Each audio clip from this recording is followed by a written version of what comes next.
Today on the TMZ Podcast.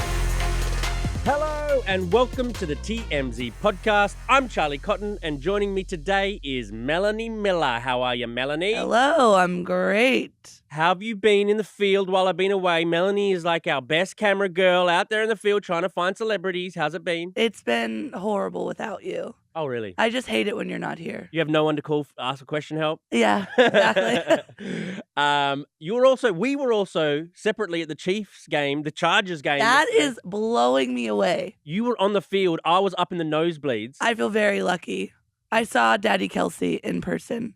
He wasn't playing though. I know, such a bummer. And Taylor wasn't there. I know. That's the half the reason I went too. That's my luck literally spelled out perfectly in my life. Because the game meant nothing to either team. I So know. all their stars rested, and Taylor Swift went to the Golden Globes.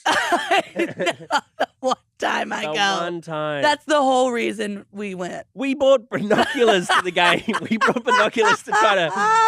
Taylor Swift is having a big effect on the NFL, and there it is. That's the only.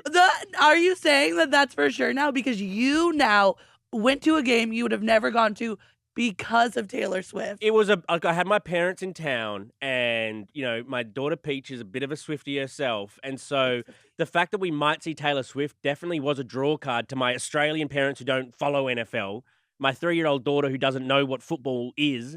Taylor Swift got us there, I think. Yeah. So literally, she's the only reason you went. And also, we left at quarter time when it was cold and Taylor Swift wasn't there.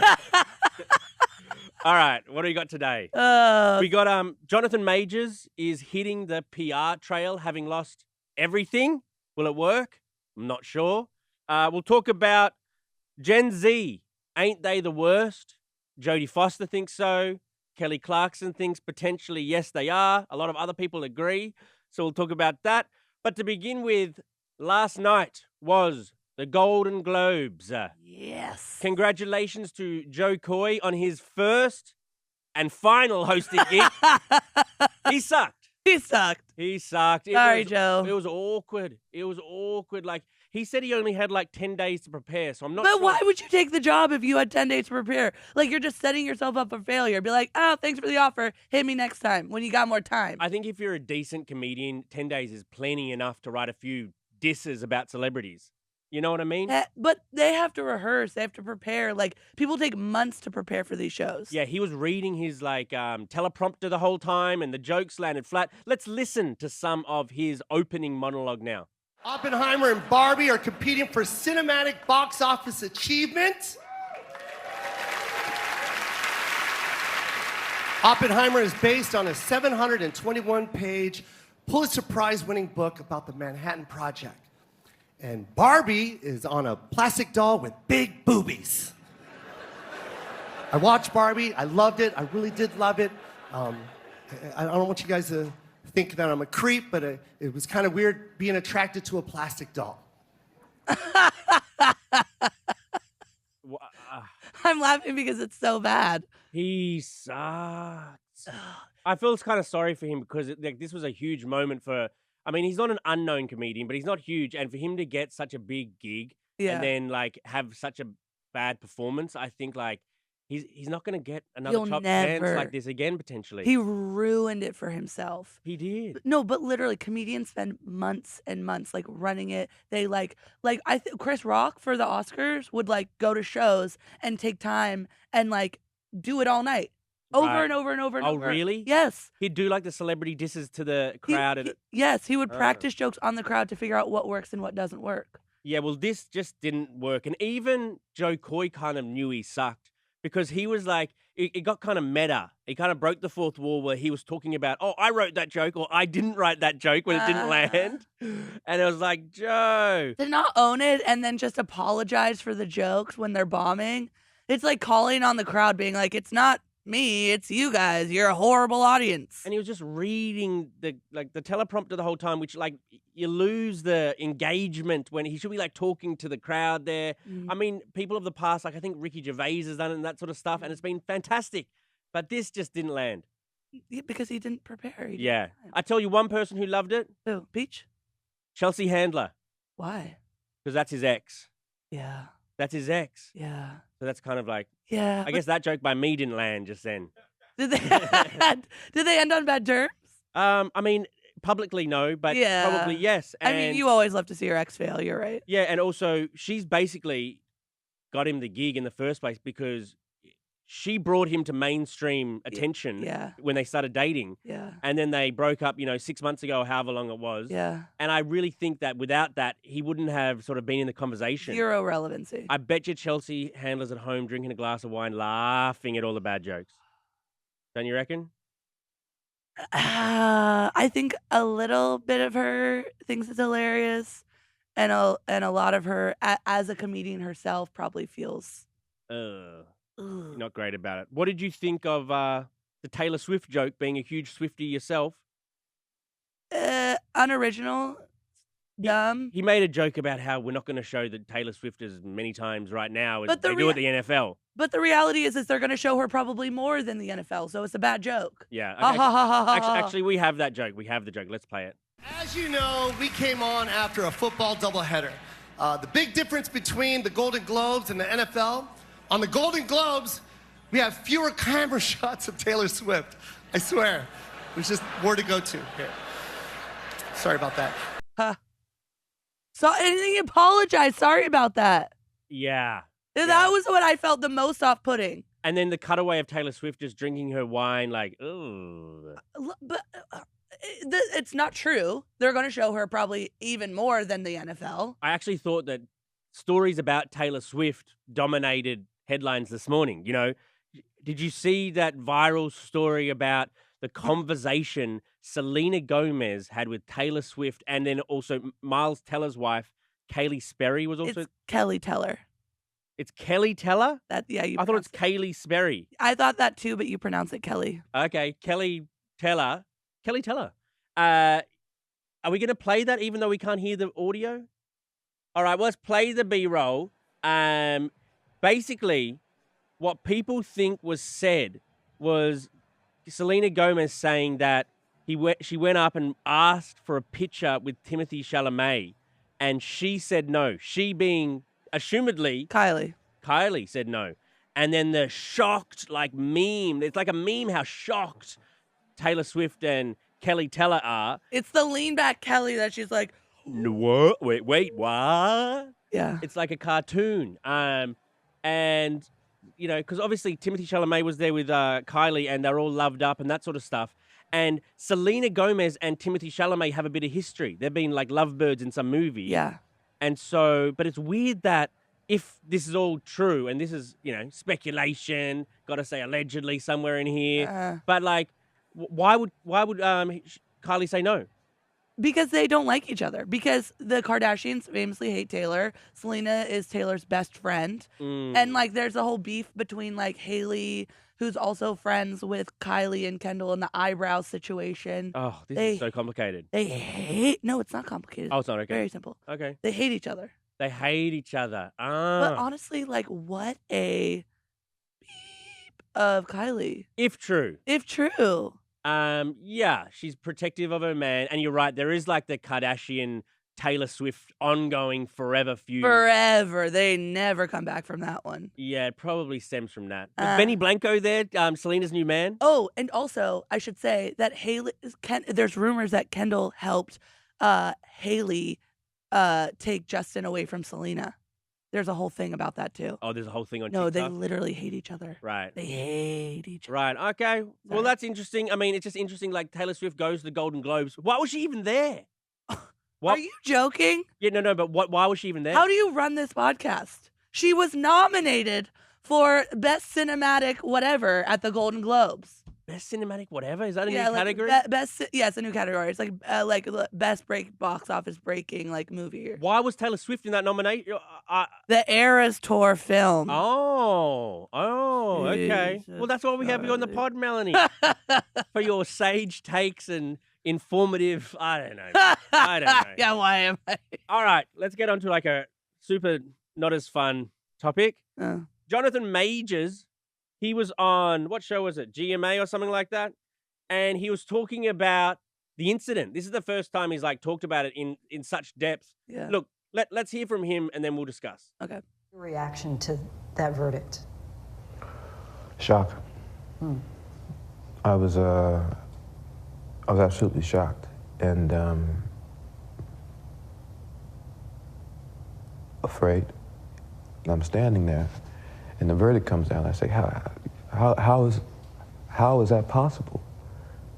Based off the evidence, based off the prosecution's evidence, let alone our evidence. How is that possible? She says inside the car, you hit her in the face, Yeah. twist her arm behind her back, fracture her middle finger. Yeah, that did not happen. How did those injuries come about?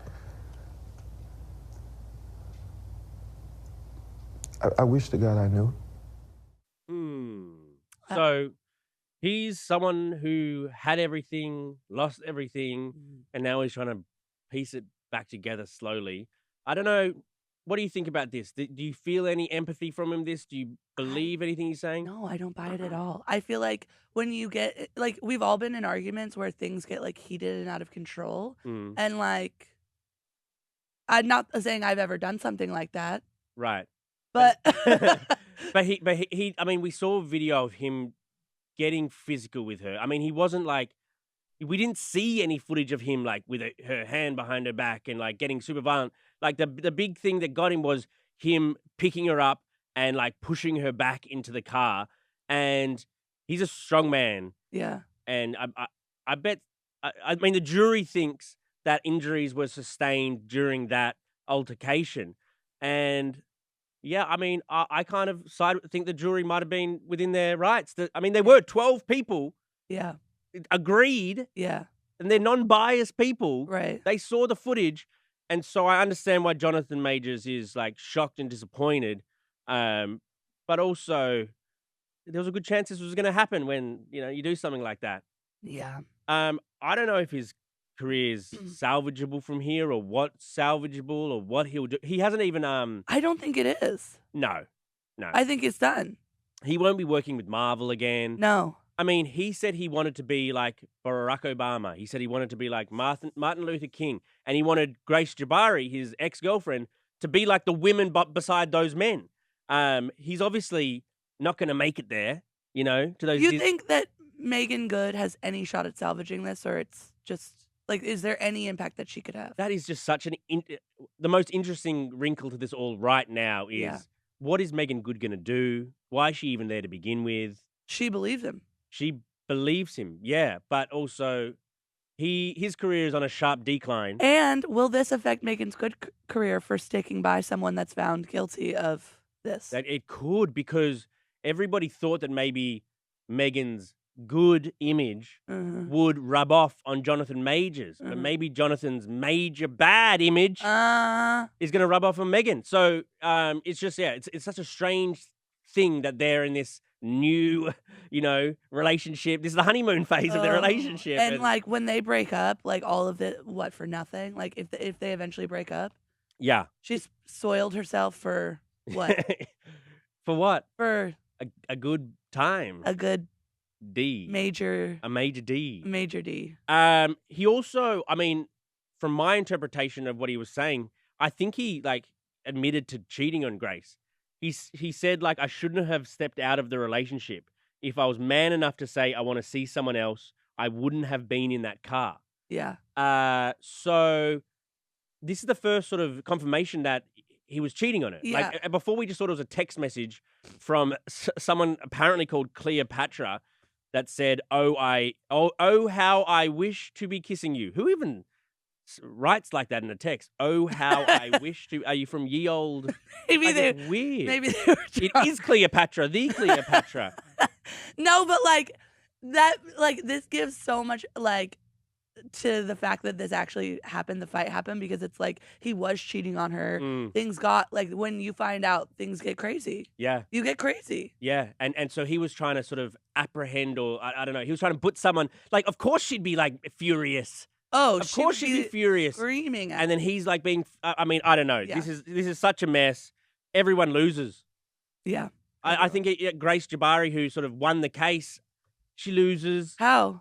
I mean, I don't think you want to be known for a story like this. I think she's like a professional dancer, or she's... Nah, I think this only benefits her. This benefits her? Yeah. Okay.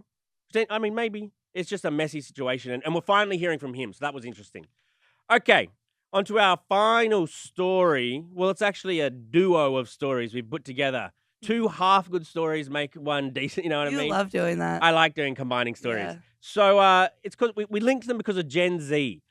Because Jodie Foster has come out and she's slamming Gen Z in the workplace, saying how annoying they are. And Kelly Clarkson is saying that her kids, who are Gen Z, can't use social media in her house. They're not allowed to use social media because it's the devil. Yeah. So let's tackle Kelly first. Okay. She's got 2 kids. One's 9, one's 7. Okay.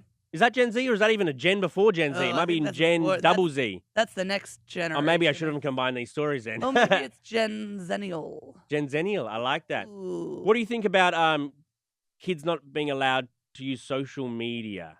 I think Kelly's fighting a losing battle here. Yeah, I do. I feel like social media at that age, I mean, you have a kid. What are your thoughts on it? I think it's impossible to stop them. You can limit it, but it's like, you know how if you ban someone from doing something, all they want to do is do it? Right. Like, I think you need to be if I told my kid, don't swear, especially don't say this word. That's the only word to say. You know what I mean? And so Kelly Clarkson's saying it's banned, like, until they're 18, until they're living in the house. Right. And also, Kelly Clarkson just got divorced from her husband. Ain't they just going to go to his place to, like, get on their old TikTokity? Yeah, you're gonna screw yourself. I don't know. Like, I get what she's saying and like why it's a bad effect on your life, but the reality is like now it's like driving a car. It's a necessity. Yes, everyone. A part of life. It's business too. Mm. And part of the reason she doesn't want them to use it is because she's in the spotlight, so she doesn't want them seeing stuff about her. Right. But if I'm the kid, I'm like, Mum, why wanna are see you it punishing? anyway. Why are you punishing me for your fame? And also, they're going to hear about it at school. So, like, wouldn't you want to parent them responsibly and show them the good way to use social media? Yes. Or the responsible or a healthy way rather than just cutting it off and being like, hope that works. Yeah, they'll just like take it like to a different way. Yeah. They'll find a way to do it behind your back that's less healthy than had you like coached them through it. Exactly. It's like drinking. Like the kids are going to drink. If you let them drink responsibly at home and you help them understand how to like do it, you're going to have less problems. I think there's less sort of like sneaking out and going and get blackout drunk. I mean, there's Right. probably still a bit of that.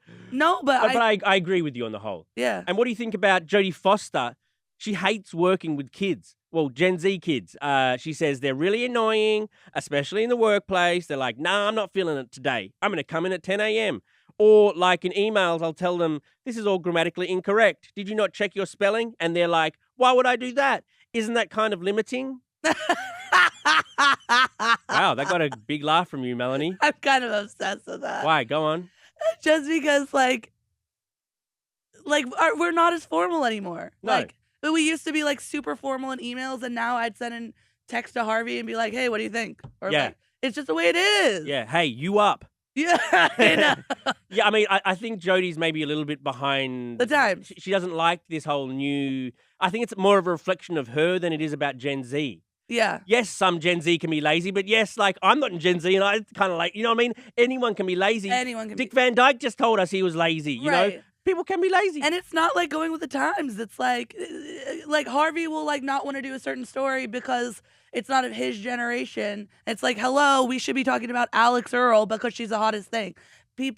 Old people need to start listening to Gen Z to survive. Or they don't have to, and that's okay. But they won't survive. But then they need to get with the times. Get with the frickin' times, Jodie Foster. Yes. Jesus. Do we have any Gen Zs in the room? No Gen Zs. No Gen Z. You're almost Gen Z, aren't you, Wild? Our producer Wild's almost Gen Z. It kind of shows, to be honest, Wild. Yeah, you're like, wrap it up. Yeah. Jesus. Let's end this now. Can you stop talking? No, we'll continue. All right, Melanie. Thank you. Thanks for the memories. Even if they weren't so great. Even if they weren't so great. All right, we'll see you later on today, Melanie, out in the field. Love it.